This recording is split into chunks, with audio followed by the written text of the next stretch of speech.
Queria aqui, meus irmãos, desde já, vamos abrir a palavra de Deus, no livro do profeta Daniel, capítulo 1, verso 8.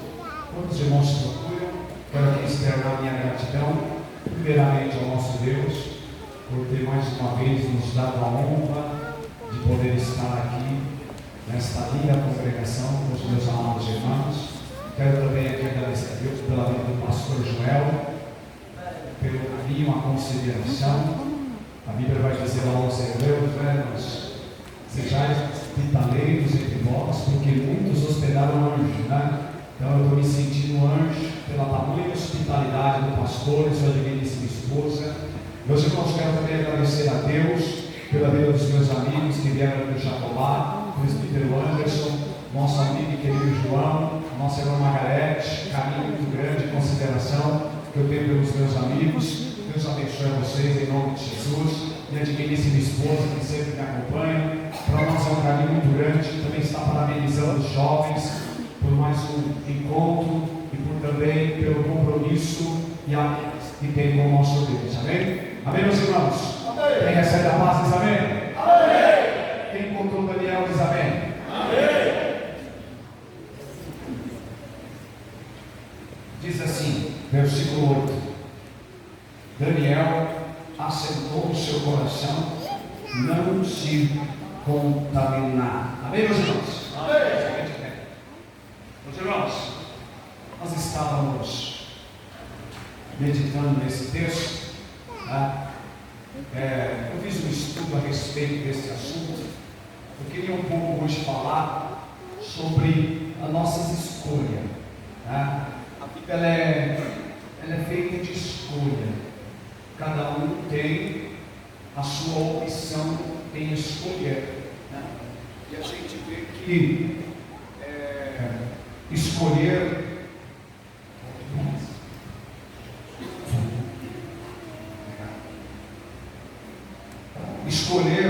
é uma prerrogativa. Você tem vantagem e privilégio. Deus deu ao homem ao livre-arbítrio. O texto vai nos dizer em Gálatas que Deus disse que ele não erra, e com Deus também não se brinca, pois tudo que o homem plantar, isso também ceifará. O que semeia na carne ceifará a corrupção, mas o que semeia no Espírito ceifará ou colherá a vida eterna. Então, Deus deu para nós o direito de escolher. Nós também somos frutos da nossa escolha. Amém, meus irmãos? Amém.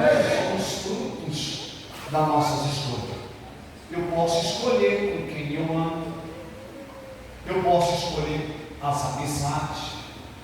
Ok? Eu posso escolher um exemplo, estudar a faculdade que eu quero. Minha escolha. Eu tenho as minhas decisões. Eu sou livre, direito de ir, de vir, o que eu quero comer, o que eu quero.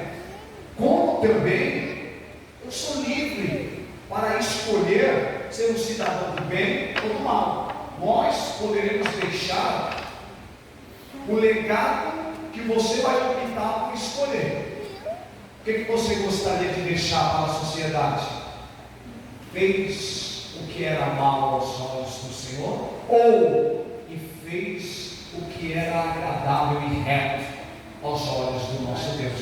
Cabe nós escolher. A decisão, ela está na nossa mão.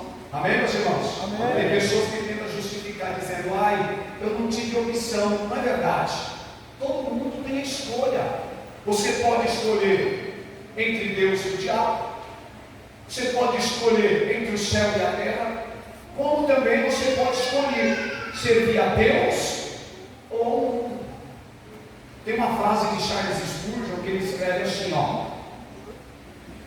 ou este livro me afasta do pecado, ou o pecado me afastará desse livro. A bússola, que a Bíblia está na sua mão. Faça a sua escolha. Ele diz isso, Spurgeon. Então, todos nós temos o direito de escolher onde vamos vamos passar a eternidade? Já parou para analisar? Aonde passaremos a eternidade? Uma eternidade com gosto por Cristo? Ou você quer escolher ouvir de Deus naquele dia? Apartai-vos de mim, que eu nunca te conheci. Será duro ouvir isso de Deus. Então cabe nós escolher aonde passaremos a eternidade. No livro de Deuteronômio, capítulo 30, verso 15, ele vai dizer que: vês aqui hoje eu te proponho caminho da vida ou da morte. Deuteronômio 30, 19, ele continua dizendo: os céus e a terra eu tomo por testemunha contra ti, que eu te proponho o caminho da vida ou da morte, o da bênção ou da maldição. Escolha, pois, o caminho de vida, para que viva tu e a tua descendência. Aleluia! Isso está na nossa mão. Meu Deus! Aí ele continua dizendo: ames o Senhor teu Deus, e que ande nos seus caminhos, que guarde os seus mandamentos, seus estatutos, seus juízos, para que viva e te multipliques, e o Senhor teu Deus te abençoe na terra a qual deveis possuir. Ame o Senhor. Salomão vai dizer em Provérbios 15, 24: para o sábio e instruído, o caminho de vida é para cima, para que ele se desvie do inferno que está lá embaixo. Glória a Deus. É escolha. Vocês não estão aqui obrigados, não servimos a Deus obrigado, não viemos para a igreja obrigado. Nós viemos aqui porque amamos o Senhor de todo o nosso coração. Glória a Deus. Então, meus irmãos, nós podemos escolher tudo a uma ação. Para toda ação gera uma reação. Nós podemos escolher o que nós queremos para nós. E o desejo de Deus é o quê? Que nós tenhamos vida com Ele. É um prazer servir a Deus. Glória a Jesus. Há uma grande diferença, irmãos. Sabe o quê? De estar na igreja e estar em Cristo. É diferente. Eu posso ser apenas um frequentador de igreja. Agora, estar em Cristo é diferente. Envolve relacionamento, intimidade, comunhão, comprometimento com Ele, fidelidade a Deus. Há uma grande diferença. Eu posso estar com o pé na igreja e em pé no mundo. É isso que nós vemos hoje. Hoje é muito fácil nós pecarmos contra Deus, porque o pecado vem como uma bandeja muito fácil. Tem uma frase de Martim Lutero, sabe o que ele faz? Que ele fala: o diabo, ele põe a isca de acordo com o que o peixe gosta. Muito forte essa palavra. O diabo põe a isca de acordo com o que o peixe gosta. Agora cabe a você comer ou não. O diabo não vai te forçar a pôr na sua boca. É uma opção que nós temos. Então, meus irmãos, diz assim, assim também é as nossas escolhas, elas sempre lá nos gerar benefício e prejuízo.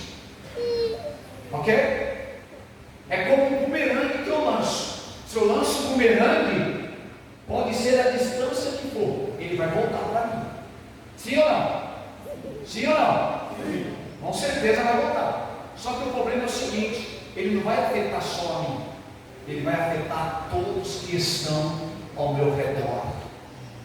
A escolha pode ser um prejuízo, uma escolha errada. Vocês lembram da passagem de Agar? Para quem era o filho da promessa? Era Isaac, nascer de Rebeca. Essa era a promessa. Mas a Sara tomou uma decisão precipitada, fez uma escolha errada. Qual foram as consequências? Consequência é assim, um escolhe a curto prazo, outros escolhem a médio prazo e outros escolhem a longo prazo. Mas tenha certeza, você não vai deixar de colher aquilo que você plantou. Meu Deus! Logo de princípio, qual foi a consequência de Sara? A escrava está grávida, sabe o que a Bíblia fala? Ela menosprezava a Sara. Por quê? Ela estava grávida. Olha a primeira consequência. Qual é a segunda consequência da escolha errada. O menino Ismael mamava, o Isaac mamava e o Ismael zombava dela, ao ponto de Abraão expulsá-la da sua casa. Qual é a consequência a longo prazo? A gente vê hoje os palestinos, por quê? Matando os israelenses, um com ódio do outro. Até hoje gera o que? As consequências erradas que tomamos. Tome muito cuidado. A Bíblia também nos fala da separação de Abraão e Ló. Não afetou só Ló, afetou toda a cidade. Se os irmãos pararem para analisar, o que estava acontecendo? Estava tendo muita briga entre os pastores de Abraão e também os pastores de Ló, ao ponto do Abraão falar assim: faça o seguinte, se você escolher o lado direito, eu vou para o esquerdo, e se você escolher o esquerdo, eu vou para o direito. O que Ló olhou? As campinas de Sodoma e Gomorra, que era bem regada. Aprenda uma coisa, irmãos: Deus não vê como o homem vê. O homem olha para a aparência. Ou eu enxergo somente daqui a você, Deus enxerga na curva. Deus, o que você vai pensar daqui 2 horas, Deus já sabe. Talvez para você, uau, é maravilhoso, mas Deus já está enxergando lá na frente, que não é bom para você. Por isso que nós temos que tomar muito cuidado. No que? No discernimento. Nem tudo que o diabo põe para nós, você acha que ele vai colocar coisa ruim? Não vai. Ele vai colocar sempre coisas agradáveis aos nossos olhos. O Ló olhou para a campina de Sodoma. Sabe o que Deus olhou? Os habitantes que moravam lá. Que o pecado de Sodoma e Gomorra já estava na narina de Deus. Olha só, olha o que Ló olhou e olha o que Deus olhou. Porque os nossos pensamentos não são os pensamentos de Deus, como também os nossos caminhos não são os caminhos de Deus. Para você pode ser agradável, pode ser maravilhoso, mas para Deus ele já enxerga o outro lado. Sabe o que aconteceu? Ao ponto de Ló ir para lá com mais de 50 pastores. Sabe o que aconteceu? Todos se corromperam com a cidade de Sodoma e Gomorra. Ao ponto de chegar quem? Abraão, o grande intercessor. Ele ora dizendo: Abraão, Deus, se tiver 40, já não tinha mais. O Senhor poupa a vida daqueles 40. Se tiver 40, Abraão, eu poupo a vida dela. Ah, Senhor, eu me atrevo ainda sendo pós-cinza. Se tiver 30, o Senhor poupa aqueles 30. Olha o poder da oração. A oração não muda a situação. Porque o Abraão está orando? Porque todos os pastores que foram com Ló se corromperam e se perderam. Sabe quem poupou? Ló e a sua família. Então, meus irmãos, o que a gente tem que entender com isso? Olha a tragédia que trouxe. Escolha errada pode gerar grandes prejuízos. Grandes prejuízos. E talvez a sua escolha não possa ser agradável aos olhos de Deus. Então, só para a gente entender uma coisa: nós estamos no mundo, mas nós não somos do mundo.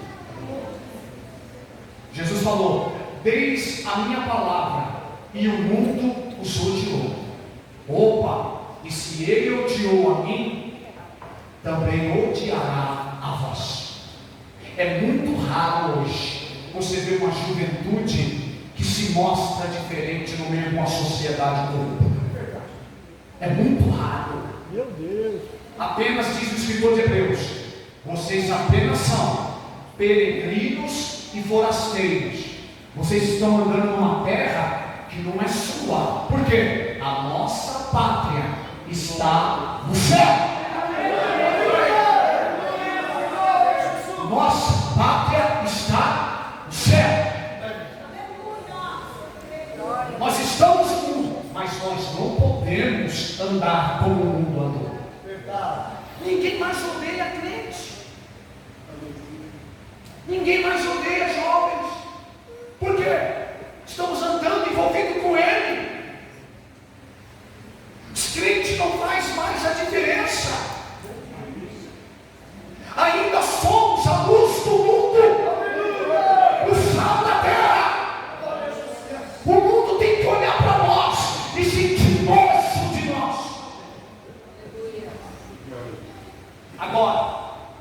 Se você é camarada deles, anda com eles, faz o que eles fazem, você está perdendo o sal.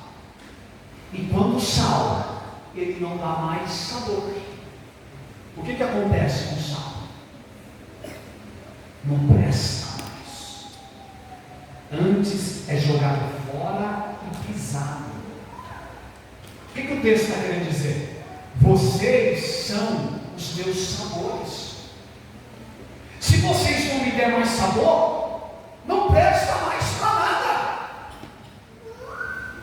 Então, irmãos, nós estamos aqui, olha o que Deus falou através do profeta Josué. Josué fez um concerto com o povo. Josué é o livro da vitória, das conquistas. Quando ele chega no fim da vida dele, ele vai dizer assim: porém, se vos parece mal aos vossos olhos servir ao Senhor, escolhei hoje a quem servais. Se os deuses a quem seus pais serviram, que estavam lá além do rio, os deuses dos amorreus, em cuja terra habitais, vocês escolhem. Porém eu e a minha casa serviremos ao Senhor. Ninguém, irmãos, é obrigado a servir a Deus. Ninguém. Nós servimos a Deus é pelo prazer, é pelo amor. Eu penso assim, sabe? Se algum dia dissessem assim: olha, não existe mais inferno, o quanto de pessoas não sairia da igreja? Por quê? Porque serve a Deus com medo de ir para o inferno. Uma grande falha isso daí. Nós servimos a Deus não é com medo de ir para o inferno. Nós servimos a Deus é porque nós o amamos Ele. Nós servimos a Deus porque é prazeroso. Oh, glória a Deus! É um privilégio. Para analisar, no mundo tem 7 bilhões de seres humanos. 7 bilhões, certo? E dentre esses 7 bilhões, há 2 sentimentos: um de tristeza e um de muita alegria. Qual é o sentimento de tristeza? Porque a gente vê quantas pessoas, quantas placas de igreja, quantas pessoas no caminho errado, quantos servindo a Alá, a Maomé, quantos servindo o Hindu, o Buda. Já pararam para analisar? É um sentimento de tristeza. Agora, qual é o sentimento de alegria? Sabe qual é o sentimento de alegria? É que dentre esses 7 bilhões de seres humanos, Deus olhou para você. É um privilégio? Não foi vós que escolheste a mim, mas eu que escolhi a vós, e vos nomeei para que partes e deis fruto, a fim de que o vosso fruto permaneça em vós. Deus te escolheu. Deus nos elegeu. Dentre 7 milhões de seres humanos. Isso é um prazer maravilhoso. Glória a Deus. Deus é um Deus tremendo, que nos elegeu. Quem era nós e quem somos nós hoje? Da onde Deus nos tirou? Outros estão aqui dentro. Talvez você possa dizer assim: pastor, eu nasci no Deus evangélico. Ótimo. Mas talvez você ainda não teve um encontro com Ele. Certo? Tem jovens que estão na igreja só querendo alcançar a maioridade para dizer: pai, agora eu sou dono do meu nariz, eu faço o que eu quero. Verdade? Ai, não vejo a hora de ficar maior para fazer uma tatuagem. A gente vê hoje uma coisa que eu estava estudando esses dias, e é o que está acontecendo muito hoje. Tá? As pessoas hoje, a gente está vivendo uma época da inversão de valores. Aquilo que era errado, hoje é certo. Aquilo que não podia, hoje pode. Eu esqueci o nome da palavra. Eu até ensino na igreja que a pessoa, ele prega, ele ensina que tudo é relevante. Depende do ponto de vista que você pensa. Bom, relativismo. Chama relativismo a palavra. Depende do ponto de vista que você pensa. Bem, você pensa assim, cada um tem o direito de pensar. Ou seja, nada é mais pecado. Nada é mais pecado. Vocês acham que é fácil para Daniel? Eu olho na camisa de vocês e eu vejo estampado assim, a tecida, né? Não se contaminar. Vocês acham que é fácil? Vou falar uma coisa para vocês. Quando Daniel ele chegou lá, vocês sabem que, vocês acham que escravo tem que querer? Tem algum querer escravo? Escravo pode decidir o que ele quer, sim ou não? Pare para analisar a situação de Daniel. Escravo não tem querer. O que for para ele tem que fazer. Se fosse nos dias de hoje, sabe o que os jovens diriam? Deus sabe que eu estou aqui como escravo, então eu tenho que fazer o que me manda. Os jovens diriam isso hoje. Está vendo, Deus? O Senhor sabe, né? Ou seja, as pessoas às vezes estão na igreja, mas só que ouviram uma palavra para satisfazer o seu desejo, aquilo que tem vontade de fazer. Só não faz porque o pai está aqui, ó. A mãe está aqui, ó. E não é esse o compromisso que vocês têm que ter. Aleluia! O compromisso que vocês têm que ter é com quem? É Deus. O temor que vocês têm que ter não é do pai e da mãe, é de Deus. E o que é temor? Temor, irmão, não é medo. Medo eu tenho de cobra, certo? Medo de barata. Vocês têm medo de barata, não tem? Medo de rato, eu tenho medo. Isso é medo. De Deus, eu não tenho medo. Deus é o que? É temor. E o que é o temor? É respeito, é honrar, é inclinar. É Ele sendo Deus e eu sendo servo. Aleluia! É Ele sendo Pai e eu sendo filho dele. Aleluia! Por isso que Deus hoje, Ele está nos orientando, nos corrigindo, nos instruindo. Por quê? Deus não quer te perder.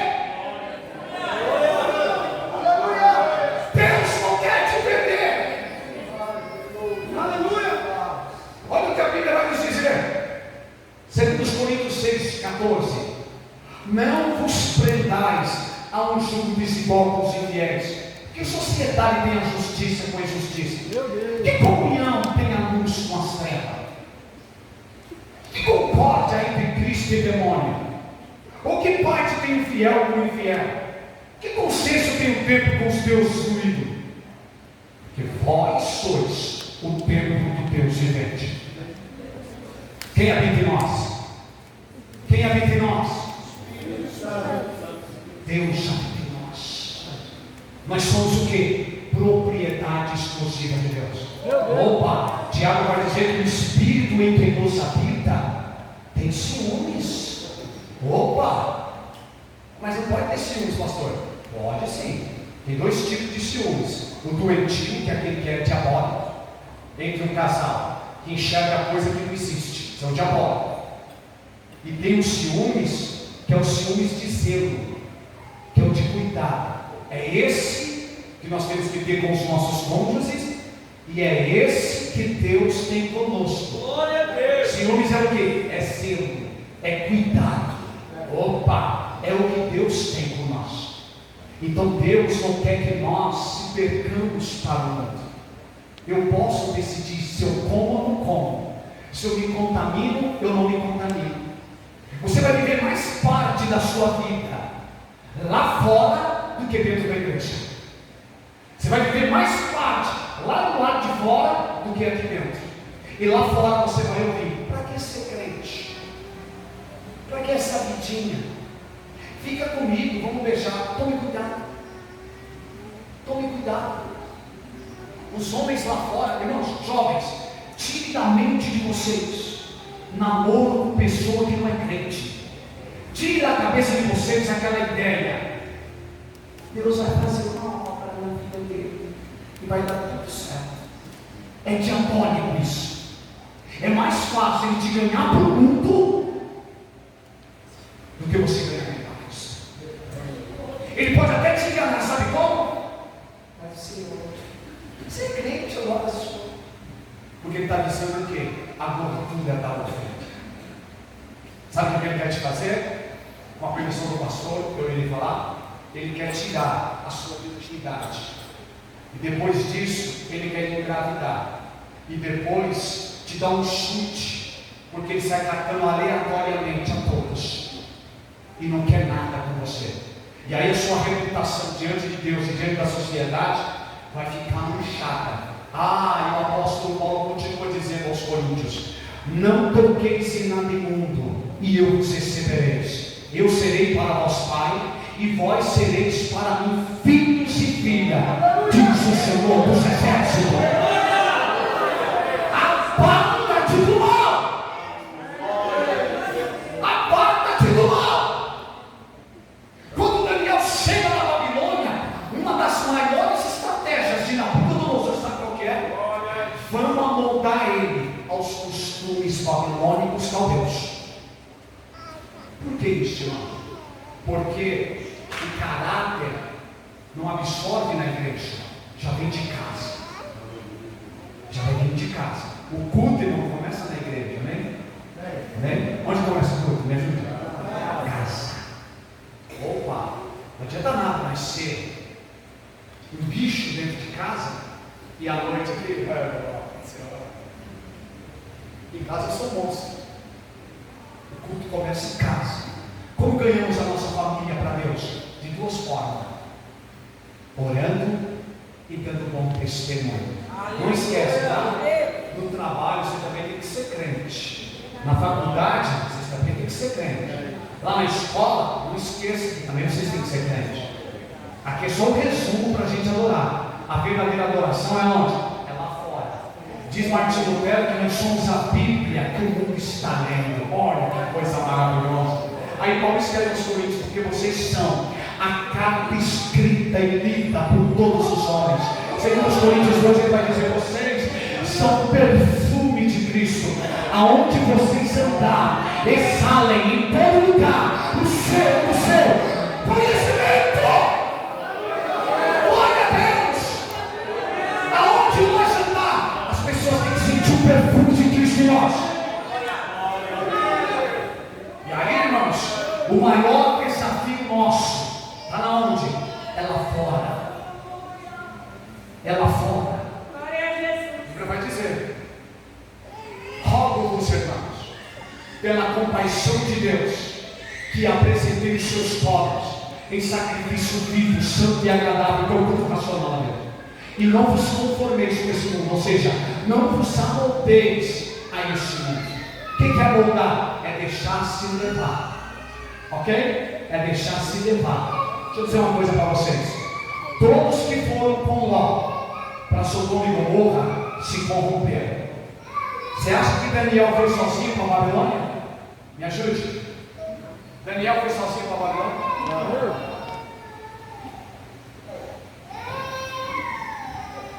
Todos os jovens que foram com Daniel se corromperam. Todos. Menos Ananias, Misael, Azarias e Daniel. Eles não. Sabe por quê, irmãos? Vou dizer uma coisa para vocês: muito cuidado. Más conversações corrompem bom costume. Ok? Más conversações corrompem bons costumes. Então, como eu estava dizendo para vocês, o que acontece no relativismo? Não é nada mais pecado, não. Depende do seu ponto de vista. E isso, o que está acontecendo? O mundo está entrando dentro da igreja. Sim ou não? Sim. O mundo está entrando dentro das igrejas. Você pode ver, a Babilônia era para ganhar Daniel, mas foi Daniel que ganhou a Babilônia. Aí a pessoa vai nos Estados Unidos e vê a igreja toda de preto. Agora querem pintar todas as igrejas de preto. É o mundo que tem que mostrar para. É a igreja que tem que mostrar para o mundo o que Cristo faz. Nós não precisamos copiar as coisas do mundo para atrair jovens. Para atrair o povo, não precisamos copiar o mundo. Cristo não precisa disso. O Evangelho, irmão, é o poder de Deus para a salvação de todo aquele que nele crê. Deus tem o poder, o Evangelho tem o poder do quê? De transformar o mais vil pecador numa nova criatura. Quem está me entendendo disso? Amém? Então, meus irmãos, a gente vê aqui o Daniel, glória a Deus, ele não deixou se levar pelo costume daquela época. Ele não comeu o manjar do rei. Ele não sentou para banquetear. Aí a gente vê hoje, né, uma sociedade, não é mais pecado hoje colocar piercing, não é mais pecado hoje, ok? Fazer tatuagem. Você pode ver hoje, antigamente não tinha nada disso. Olha como que está as igrejas hoje, funk gospel, tá? Rave gospel. Você sabe o que é rave? Passa a noite toda na balada bebendo. Festa junina gospel. O mundo está entrando nas igrejas. Boate gospel. Olha o ponto que chegou. Vocês não estão entendendo? Olha o que o escritor João vai dizer: não ameis o mundo, nem o que o mundo há. Porque quem ama o mundo, o amor do Pai não está nele. Pois tudo que há no mundo, a concupiscência dos olhos, a concupiscência da carne, a soberba da vida, não é do Pai, é do mundo. E o mundo passa com as suas concupiscências, mas quem faz a vontade de Deus permanece para sempre. Não podemos nos encurvar diante do mundo.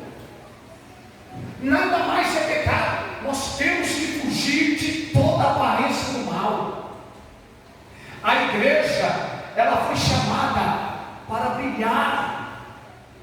Nós podemos fazer a diferença. Um dos grandes exemplos, irmãos, que eu estava estudando, é o José do Egito. Quantos anos ele tinha? 17 anos. Para servir a Deus, não é idade. Irmãos, o comprometimento e a responsabilidade não está na idade. Não é isso. Tem pessoas que têm 50, 60, 70 anos, não tem responsabilidade e nem maturidade. A maturidade está no quê? Nas responsabilidades. Quando José ele foi para o Egito, quando ele está ali com seu pai, ele tem 17 anos quando ele inicia. E 17 anos, o que é um menino de 17 anos? Daniel, quando foi para a Babilônia, quantos anos Daniel tinha? 13 anos. 13 anos. Apontar o dedo na cara do homem e dizer: assim diz o Senhor, como Ezequiel, é compromisso. Às vezes a pessoa fala assim: Deus, eu estou tanto tempo na igreja, mas até agora o Senhor não cumpriu nada. Não, aprenda uma coisa: eu não quero saber quanto tempo que eu na igreja. Eu quero saber o tempo que vocês levam de joelho, o tempo que vocês levam orando. Tem jovens aqui que não sabem nem o que é orar mais. Você viu Daniel? Quando ele começou aqui, ele tinha 13 anos. Quando ele foi jogado na cova dos leões, sabe quantos anos tinha Daniel? De 86 a 88. Ele é o mesmo de quando tinha 13. Por quê? Evangelho não importa, não é como você começa. Evangelho é como você vai terminar. Aleluia! Uns começaram no fogo, cadê a chama? Oh, Deus! Uns começaram Deus, cadê eles hoje? Tem um livro do David Wilkerson que ele diz assim: se não sentarmos para banquetear, para orar e para ler a palavra de Deus, não chegaremos até o fim. Não, você não vai chegar até o fim. Se você está achando que o Evangelho é uma moda e que é um movimento, moda e movimento passa, comprometimento com Deus não. Aleluia! Avivamento não é só um dia de festividade. Avivamento, sabe o que é? É no culto de oração na segunda-feira de manhã. Festividade, já percebeu? Todo mundo é vaso, todo mundo dá lugar. Aí na segunda-feira não tem ninguém na igreja. Isso não é avivamento. Vida com Deus é indiferente. Nós temos que dobrar o nosso joelho e orar. Olha o que Jeremias leu diante do versículo: põe a tua boca no pó, talvez assim haja uma esperança. Nós temos que orar. Ó, Daniel, começou bem e terminou bem. Opa, o evangelho não é como vamos começar, é como vamos terminar. Então, o que resulta numa vida longínqua com Deus? É vida com Ele, é oração, é jejum, é dedicação. Opa, faz um decreto aí, ó. Aquele que orar ao seu Deus, o Senhor joga na cola dos leões. Daniel foi lá e abriu a janela. Daniel 6,10. E orava Daniel 3 vezes ao dia, sem medo. Tem pessoas que têm vergonha de mostrar que é crente no meio da sociedade. Meu Deus! Tem vergonha de mostrar. Você no meio das ruas, os pais de chiqueiro aí, os candomblé, anda com toda a roupa branca, com turbante, mostrando quem ele é. Agora o crente tem vergonha de mostrar quem ele é. Vocês estão entendendo? Sim. Olha o José. Deixa eu falar uma coisa para vocês, irmão. O que é o caráter cristão? Caráter cristão é o que eu sou quando ninguém está me vendo. O que é a reputação? É o que os homens lá fora veem quem eu sou. Então Spurgeon vai dizer: se eu cuidar do meu caráter, a minha reputação está lá por si próprio, porque eu temo a Deus. Então, se eu temo a Deus, eu não estou preocupando que os homens vão ver de errado em mim, porque o que eu faço escondido, Deus está vendo. Então tem pessoas que é assim, ó, não tem ninguém me vendo, toma fazer coisa errada. Quem está me entendendo diz amém. Então o caráter é o quê? É o que eu sou quando ninguém está me vendo. Então José, ele teve essa oportunidade de mostrar quem ele era. Ele poderia pecar e ninguém ia saber, porque ele estava só. Mas quando a mulher veio me importunar, a mulher de Potifar, sabe o que ele falou? Aparta-te de mim. Como, pois, eu pecaria ao meu Deus? Olha que temor! Olha que temor! Irmãos, o texto vai dizer para vocês lerem na sua casa, Gênesis 39, e ela tentou José, por várias vezes. Não foi só uma vez. Aprenda uma coisa, jovens: a tentação, ela não vai vir só uma vez, como aconteceu com Jesus. Se vocês verem depois no relato de Lucas, no capítulo 4, olha o que o texto vai dizer: e tendo o diabo tentado Jesus, ausentou-se dele por um espaço de tempo. Sabe o que o texto está dizendo na íntegra? Jesus, eu vou te dar um tempo, mas já eu volto de novo, vai te tentar. Aprenda uma coisa: ser tentado não é pecado. Pecado é o quê? Ceder à tentação. Isso é pecado. O José, ele está só por várias vezes. A última, sabe o que a Bíblia fala? A mulher arrancou um pedaço de suas vestes e foi lhe acusar diante do Potifar, que lançou ele na prisão. Mas quem estava vendo? Deus, que é justo. Então nem todo prato que o diabo põe na nossa frente, mas é obrigado a comer. O que Paulo vai dizer? Fuja da prostituição. Alguém foge de alguma coisa assim, ó?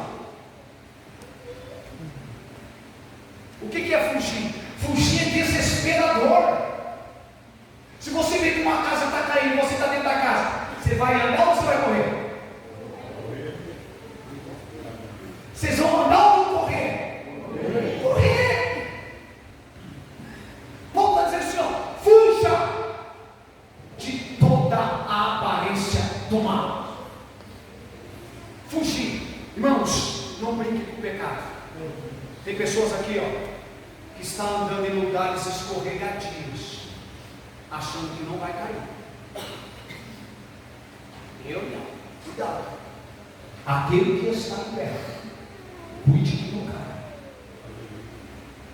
Não vamos nos contaminar. Não vamos comer o manjar do rei. Cabe a cada um de nós se vamos comer ou não, se vamos beber ou não. A bússola, ela está na nossa mão. Que nós venhamos fazer a nossa escolha, e que a nossa escolha venha a ser Cristo para nós, não só agora, mas para a vida toda. Vocês são os futuros obreiros da casa de Deus. Vocês, o que a Bíblia vai dizer? Os jovens são flecha na mão do valente. Jovens, eu vos escolhi porque sois forte, a palavra de Deus está em vós, já venceste o maligno. Houve uma evolução. Nós temos que o que, irmão? Crescer mediante essa graça. Podemos ficar na mesma mesmice. Opa, olha o que Davi vai dizer: como purificará, Senhor, o jovem o seu caminho? Observando conforme a tua palavra. Então, quando eu deixo de ler a palavra, é porque o pecado está maior em nós.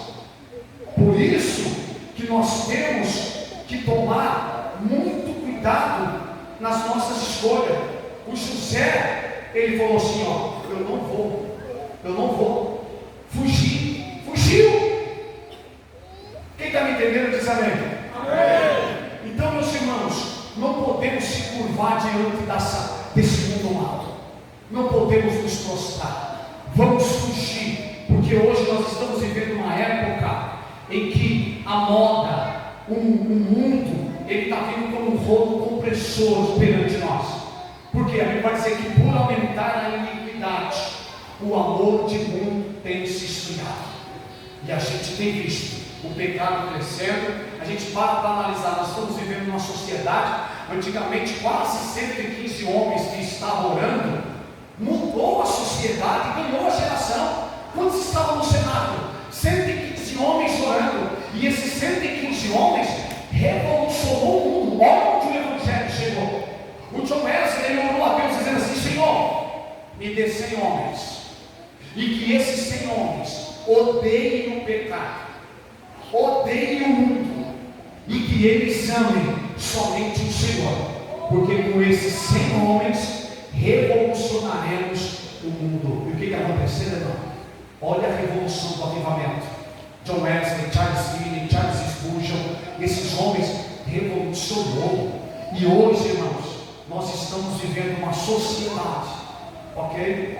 Que se eles tinham 115, tem igreja que tem 500, 1000, 7.000 membros. Não conseguimos ganhar um bairro, não conseguimos ganhar uma cidade. De quem que é a culpa? É de Deus ou a culpa é nossa? De quem que é a culpa? A culpa é nossa. A culpa é nossa. Se nós orarmos, Deus tem o poder. Olha o que vai dizer um escocês, John Scott. Ele vai dizer assim: ó, Senhor, me dá Escócia, se não me mata. A oração dele era essa: Deus, me dê a Escócia, se não me mata. Deus, me dê a Escócia, se não me mata. Antes dele morrer, toda a Escócia se prostrou aos pés de Jesus. O que é isso, irmão? É o poder da oração. Aleluia! É o poder da oração.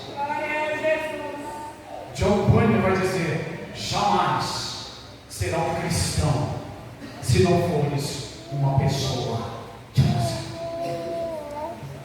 Se nós não tirarmos no mínimo meia hora do dia, nós não somos crentes. Ele continua dizendo assim: ó, o obreiro que não ora, ele não pode pregar. Olha só, quem diz é o pastor Piper. Se você não ora, você não pode pregar. Olha o que ele diz: há obreiros que, se você torcer ele, ao invés de sair azeite, sai pó. Por que sai pó? Por que sai pó? Está seco. Seco do quê? Da graça. Por que Daniel conseguiu vencer o Império Babilônico? Porque ele tinha sua vida de oração. Tem uma parte aqui que eu gostaria de ler com os irmãos. Não quero deixar os irmãos se cansar. Ok? Daniel 9:3. Daniel 9:3. E dirigi o meu rosto ao Senhor Deus, para buscar com oração, rogos, jejum, pano de saco de cinza. 4. E orei ao Senhor meu Deus, e confessei e disse: Senhor grande e tremendo, que guarda o conselho de misericórdia para os que te amam, e guarda os teus mandamentos. Pecamos e cometemos a iniquidade. Isso, confissão de pecado, para que haja avivamento na igreja. Antigamente as pessoas pecavam, saíam da igreja. Vocês sabem dessa época, dos anos 90. As pessoas pecavam, saíam da igreja. Se você quer fazer coisa errada, sai da igreja. Não fique exercendo o seu ministério, cantando e pregando, fazendo coisa errada. Antigamente as pessoas pecavam e saíam. Por que na minha igreja às vezes não acontece nada? É pecado. O que estamos precisando? De um avivamento, arrependimento de pecado. Cedemos a Deus de todo o coração, rasguemos as nossas vestes, rasguemos nossos corações diante de Deus. É disso que precisamos, irmão, para que tenhamos mudança, salvação de alma, cura, batismo. Sabe o que Daniel está dizendo aqui? Eu também estou me incluindo. Cometemos pecado. Depois Ezequiel faz um relato no capítulo 14 e verso 14. Sabe o que está escrito lá? Olha o que Deus falou. Diante desse povo, amanhã, se assim Deus permitir, eu quero entrar nessa mensagem. Olha o que o Ezequiel falou. Ezequiel 14:4. Deus olhou e falou assim: Ezequiel, filho do homem, está vendo essa geração? Está vendo? Pecou contra mim. Todos. Mas, abre aspas, se tivesse Jó, Daniel e Noé, eu só pouparia esses 3 homens. Nem a família deles eu pouparia. Olha só, porque esses 3 homens foram inteiros diante de mim. Então, se a gente for parar para analisar, esses 3 homens foram retos diante de mim. Então, irmãos, se a gente não dirigir o nosso rosto em pó, confessar os nossos pecados, arrependimento, rasgar, não as vestes, rasgar o coração diante de Deus. Daniel está falando aqui, eu também estou junto aqui, Deus, nós pecamos contra ti. Mas olha o poder da oração. A oração muda o cativeiro. A oração muda a história. O Jeremias vai dizer: e então vocês passarão a orar a mim, e eu vos ouvirei. Eu serei achado de vós, diz o Senhor. Buscar-me-eis e me achareis, quando me buscareis de todo o vosso coração. É de coração. Irmãos, às vezes estamos vindo para a igreja, sabe igual? Mecanicamente. Vamos fazer a obra de Deus? Mecanicamente. Eu vou porque eu tenho que ir. Não é isso. Isso é falta do primeiro amor. Lembra quando nós aceitamos Jesus? Quem lembra? Nós éramos os primeiros na igreja. Nós jejuávamos. Deixa eu falar mais de jejum. Nós jejuávamos.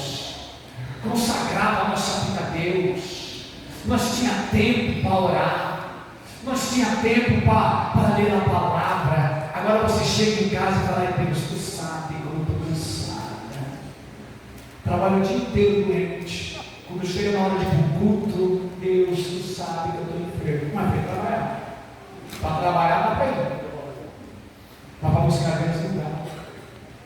Aí a gente fala que ama a Deus, mas colocamos nós em primeiro lugar, ao invés de colocar Deus. E aí queremos que Deus venha nos avivar. Queremos poder. Queremos mudança. Se primeiro é nós e depois Deus. Se der, eu vou. negócio para ir. Aí às vezes a gente aparece na igreja só aos domingos. Ai, Senhor, tu sabes que eu te amo. Mas o culto não é só no domingo. O culto é todo dia. Se eu posso trabalhar, eu posso ir para a igreja. Aleluia. Se trabalhamos doente, por que não podemos ir para a igreja também? Glória a Deus. Tudo vai haver desculpa para a gente querer servir a Deus. Ai, tem o trabalho da faculdade. Ai, eu tenho que entregar isso. Aprenda uma coisa: ninguém esfria ou desvia da igreja do dia para a noite. Isso aí vai levar um tempo. É como o espírito do mundo. Ele vai entrar na nossa vida de uma hora para outra. Ele vai entrando sorrateiro, no pecado sorrateiro. Ele vai entrando aos poucos. E aí o que vai acontecendo? O mundo vai entrando. Quando a gente vai dar de conta, nós já estamos no mundo. Já estamos desviados, comendo o manjar que o mundo dá. E aí, se nós temos vida com Deus, é diferente. Olha o que Deus falou através do profeta Jeremias. Está vendo esse povo? Trocaram-me a fonte das águas vivas, porque quiseram beber as águas da cisterna rota, água cheia de bactéria, de poluição. O povo escolheu isso e me trocaram um manancial de água viva. Agora, o mundo está aí fora. Quem bebe da fonte que é Jesus, irmão, ele não tem sede lá fora. Quem bebe dessa fonte, quem come desse pão, ele não sente fome com o pecado lá fora. Quem bebe dessa água vai beber água suja lá fora. Quem participa das coisas de Deus, o mundo não tem mais nada que nos satisfaz. Como venceremos o mundo? Só com uma vida de oração. Aleluia! Só com uma vida de oração. A oração é tudo para nós. Ouviste? Ai, pastor, como que eu faço então para me revestir da armadura de Deus? Efésios 6,18, orando em todo o tempo e vigiando no Espírito com toda intercessão e súplica pelo santo. Colossenses 4,2, perseverai em oração. Lucas 18, aprendei pois a palavra do juiz iníquo, de orar sempre e nunca desfalecer. 1 Timóteo 2,4, orai em todo lugar. Tiago vai dizer que a oração feita por um justo pode muito em seus efeitos. 1 Tessalonicenses 5,18, orai sem cessar. Precisamos da oração. Eu preciso de diálogo com Ele. Eu preciso de me relacionar com Ele. Daniel orava em todo o tempo, 3 vezes ao dia. Ele orava a Deus. E nós? Quanto tempo orava? Meu Deus. Quanto tempo temos reservado para Deus? Quantas horas você orou nesse mês? Me diga, não precisa me dizer. Responda para você mesmo. Quantas horas você orou nesse mês? Quantos dias você jejuou? Irmão, a pressão aqui não foi fácil não. O Daniel falou assim, faz o seguinte, vamos fazer uma prova. Foi Deus o negócio. A Bíblia diz que Deus teve misericórdia dele. Faz o seguinte, eu vou umas verduras aqui, deixa eles comer. Depois de 10 dias, a gente vai ver o resultado. E os jovens, Daniel, Ananias, Misael e Azarias, eram mais formosos do que os que comeram manjar. Quem come o manjar morre. Quem come o pão tem vida eterna. Quem come o manjar lá fora vai morrer. Mas quem come aqui, ó, tem vida eterna. O pão que vocês comer, vocês terão vida eterna. Vale a pena ou não vale servir a Deus? Ou glória a Deus? Vale a pena? Ou maravilha? Vale a pena servir esse Deus? Ou glória a Deus? Não vamos comer do manjar do rei. Não vamos se prostrar. O prato vai vir, não diga não. As ofertas vai vir. Por quê? Porque as obras da carne não é poucas, são muitas. é uma guerra dentro de nós? Sim ou não? Legal? 17. A carne cobiça contra o Espírito, e o Espírito contra a carne, e os dois se opõem um ao outro, para que não façais o que quereis. É como, me desculpa a comparação chula, é como um jogo de futebol, ok? A obra da carne e do Espírito nunca haverá um empate. O que for mais alimentado é o que vai te vencer. E o que nós temos alimentado? A carne ou o Espírito? Porque os que estão na carne não podem agradar a Deus. É o que a Bíblia vai dizer. Romanos 8,14. Mas os que são guiados pelo Espírito, esses são filhos de Deus. Então, meus amados irmãos, decida nessa noite a quem vocês querem servir. Decida que lado você está. Não tem como nós servirmos a dois senhores, pois haveremos de amar um e odiar ao outro. Não podemos servir a Deus e a Mamon. Não podemos servir a dois senhores. Então, meus irmãos, pense bem a quem nós devemos decidir que nós vamos escolher. Ou você serve a Deus, ou você serve o mundo. Não podemos servir a dois senhores. O que estava acontecendo aos irmãos dispersos na galáxia. O próprio Tiago falou assim: olha, vocês são pessoas de duplo ânimo. O mesmo ânimo que vocês têm dentro da igreja, vocês também têm lá fora. Então nós não podemos servir a carne e servir ao Espírito. Não podemos servir a Deus ou ao mundo. Escolha a quem vocês devem seguir. Amém? Deu o meu horário, 9 horas. Eu agradeço a rica oportunidade em nome de Jesus.